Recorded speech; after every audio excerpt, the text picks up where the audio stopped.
To my channel. अस्सलामुअलैकुम। हमारा आज का बेबीज गर्ल्स नेम है सबीरा। सबीरा के इंग्लिश में स्पेल्स हैं SABEERAH सबीरा।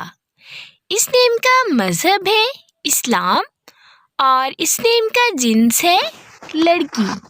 ये एक इस्लामिक नेम है और मुसलमान घरानों में ये लड़कियों का रखा जाता है ये नाम। इस नेम के मायने है हसीनो जमील। सबीरा।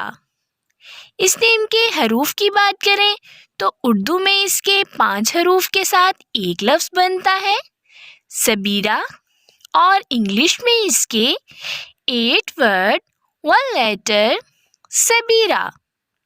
इस नेम की तफसील है सबीरा अली, सबीरा फ़हद। इस तरह से हम ये नाम रख सकते हैं।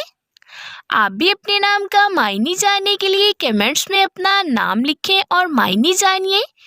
एंड अपने नाम की स्पेशल वीडियो बनवाने के लिए भी आप मेरे कमेंट बॉक्स में अपना नाम कमेंट कर सकते हैं। And please please please subscribe my channel, like, comment and share. Okay dears, फिर मिलेंगे न्यू नेम न्यू वीडियो के साथ। अपना ख्याल रखिएगा, दुआओं में याद रखिएगा। अल्लाह हाफिज़।